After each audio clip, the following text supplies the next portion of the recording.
T short making business नेपालमा कसरी गर्ने र टी सर्ट मेकिङ बिजनेस गर्दाखेरि लगानी कति लाग्छ र त्यस्तै गरी टी सर्ट मेकिङ बिजनेसमा तपाईहरुको सक्सेस हुने चान्सेस कति रहेको छ र मार्केटिङ स्टेटस कस्तो रहेको छ यो सबै जानकारी आजको यो भिडियोमा हुनेछ।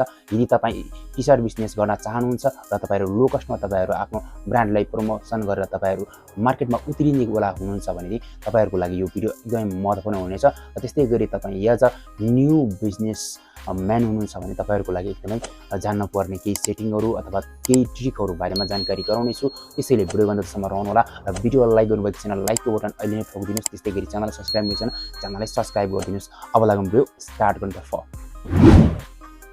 अब साथीहरु पक्कै पनि तपाईहरुले यहाँनेर जति पनि स्क्रिनमा देखिरहनु भएको छ यो सबै टी सर्ट प्रिन्टिङ डिजाइन हो।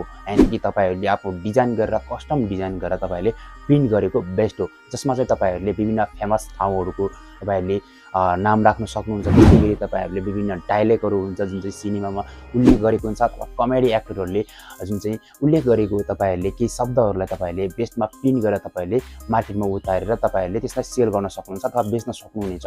तर साथीहरु यसमा पनि तपाईहरुले केही रिस्क होने जरुरी छ। तपाई गर्न सोच्दै हुनुहुन्छ भने तपाईहरुले बुझ्नै पर्ने केही कुराहरु चाहिँ म तपाईहरुलाई अब बताउन गइरहेको छु। त्यसैले यो स्टेप बाइ स्टेप हुनेछ, त्यसैले भिडियो अन्त्यसम्म रहनु दिनु। अब टी सर्ट प्रिन्टेड बिजनेस भन्ने बित्तिकै कति साथीहरुले ज्याप लगानी लगाएर यसमा लो इन्भेस्ट हुने रहेछ र यसमा चाहिँ मार्केटमा एकदमै राम्रो चल्ने रहेछ भनेर कति साथीहरुले केही कुरा नबुझिकन नै खोल्नुहुन्छ। यो कारणले गर्दाखेरि चाहिँ धेरै डुब्ने चान्सेस हुन्छ। त्यो कारणले गर्दाखेरि तपाई बसेको ठाउँमा त्यसको सामानको कति डिमान्ड छ, त्यस्तै गरी तपाईको बसेको ठाउँमा अथवा तपाई गर्न चाहनुहुने ठाउँमा चाहिँ यसको मार्केटिङ स्ट्रेटेजी कस्तो रहेको छ त्यो बुझ्न जरुरी छ। मतलब मेरो भन्नुको मतलब चाहिँ तपाईले सबैभन्दा फर्स्टमा चाहिँ मार्केटको रिसर्च गर्न जरुरी छ। रिसर्च गरिसकेपछि मात्रै तपाईले बिजनेस स्टार्ट गर्दाखेरि एकदमै भोलिको दिनमा तपाईले पैसा कमाउने चान्सेस हुन्छ र भोलिको दिनमा तपाईले गरेको लगानी नडुब्न सक्छ। त्यो कारणले गर्दाखेरि तपाईहरुले मार्केटमा रिसर्च गर्नुपर्ने हुन्छ कि तपाईको जुन तपाईले गर्न खोजेको अथवा तपाईले देखाउन खोजेको प्रोडक्टले कति चाहिँ मार्केटमा कति प्रब्लम सल्भ गर्छ र त्यस्तै गरी मान्छेको इच्छा र आकांक्षामा कति चाहिँ भर पर्ने कुरा हो त्यो तपाईहरुले पहिला रिसर्च गर्नुपर्ने हुन्छ। रिसर्च गर्नका लागि तपाईहरु तपाईहरुले सजिलैसँग तपाईले रिसर्च गर्न सक्नुहुन्छ। जस्तै तपाईहरु मार्केटमा हिँड्दै रहँदाखेरि कति जनाले चाहिँ प्रिन्टेड बेस्ट लागेको छ, कस्तो खालको ब्रान्डको लागेको छ, कुन स्टाइललाई ज्यादा प्राथमिकता दिएको छ, यो सबै तपाईले जान्न जरुरी छ। त्यसरी मात्रै तपाईले प्रिन्टिङ गर्न सक्नुहुन्छ र अदरवाइज तपाईहरुले लगानी लो इन्भेस्टमा पनि तपाईले यो बिजनेस स्टार्ट गर्न सक्नुहुन्छ। त्यसको लागि सही हुँदा पहिला चाहिँ तपाईहरु आफ्नो जुन तपाईले मार्केटमा उतार्न चाहेको टी सर्ट अथवा त्यसको चाहिँ डिजाइन तपाईले पहिला हेर्नुपर्ने हुन्छ। र त्यस्तै गरी तपाईहरु कुन चाहिँ डायलेक्ट अथवा कुन चाहिँ फेमस ठाउँको नाम राख्ने हो तपाईले यो सेलेक्ट गर्नुपर्ने हुन्छ। जस्तै तपाईहरु कुन चाहिँ ठाउँमा चाहिँ तपाई टी सर्ट प्रिन्ट गर्दै हुनुहुन्छ त्यहाँनेर के कुरा चाहिँ फेमस छ जुन चाहिँ तपाई प्रमोट गर्न चाहनुहुन्छ र प्रमोट गर्यो भने चाहिँ पब्लिकले कस्तो खालको रियाक्सन दिन्छ भन्ने कुरा चाहिँ तपाई पहिले नै बुझ्नुपर्ने हुन्छ। तब मात्रै तपाईहरुले चाहिँ त्यो सम्बन्धी तपाईहरुले चाहिँ जुन प्रिन्टिङ प्रक्रिया हुन्छ त्यो चाहिँ तपाईले थाल्नुपर्ने हुन्छ। जस्ट फर एक्जाम्पलको लागि म तपाईहरुलाई बताउन गइरहेको छु।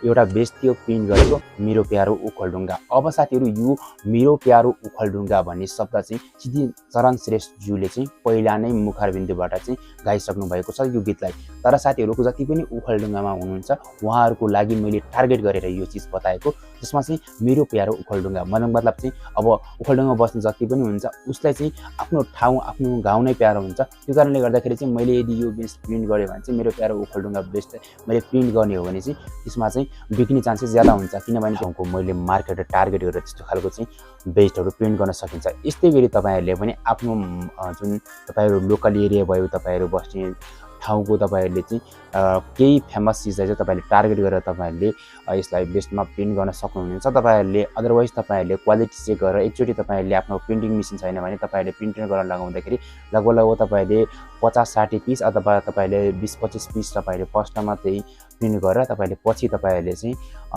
त्यो भन्दा ज्यादा मगाउन सक्नुहुन्छ र तपाईहरुले चाहिँ एकदमै तपाईले यो तरिकाबाट पनि तपाईले बेस्ट प्रिन्ट गरेर तपाईले मजाले अर्न गर्न सक्नुहुन्छ। त्यसको लागि के लोगो डिजाइन अथवा तपाईहरुले के यस्ता क्रिएटिभ फन्डहरु चाहियो भने तपाईले फ्रीलान्सिङ हायर गर्न सक्नुहुन्छ। अदरवाइज तपाईहरुलाई विभिन्न साथीहरुलाई तपाईहरुले पनि माग गर्न चाहनुहुन्छ जसले चाहिँ ग्राफिक डिजाइन गर्छ उहाँहरुलाई तपाईले रिक्वेस्ट गर्न सक्नुहुन्छ। अदरवाइज तपाईहरु चाहनुहुन्छ बेस्ट प्रिन्ट गर्नका लागि भनेदेखि म पनि तपाईहरुलाई त्यसको डिजाइनहरु उपलब्ध गराउन सक्छु जुन चाहिँ तपाईहरुको मार्केटमा एकदमै चलेको छ। यदि त्यस्तो चाहनुहुन्छ भने तपाईहरुले कमेन्ट सेक्सनमा लेख्न सक्नुहुन्छ। तपाईहरुले नेक्स्ट भिडियो भन्दा लेख्नु होला। त्यस्तै गरी तपाईहरुलाई त्यहाँनेर म तपाईलाई फ्रीमा तपाईहरुलाई कसरी डिजाइन गर्ने त बेस्टमा प्रिन्ट गर्ने डिजाइनहरु त्यो पनि तपाईहरुलाई म बताउने छु। त्यसैले साथीहरु आजको यो भिडियोमा मैले तपाईहरुलाई बताएको कि स्टेपहरु तपाईले फलो गरेर तपाईले पक्कै पनि पनि यो काम गर्नुभयो भने चाहिँ तपाईँहरूले एकदमै सक्सेस हुने चान्सेस ज्यादा हुन्छ। त्यसैले भिडियोको साथमा नै रहिदिनु भयो र भिडियोलाई अन्ततसम्म रहिदिनु भयो। तपाईँले पक्कै पनि केही नलेज गेन गर्नुभएको छ। यो नलेज चाहिँ तपाईँले हजारौँ करोडौँमा बदल्न हुन्छ भन्ने मलाई पूर्ण विश्वास छ। भन्दै आजको यो भिडियोमा यति नै। अर्को भिडियोसम्मको लागि बिदा दिनुहोस्। हवस् त, नमस्ते।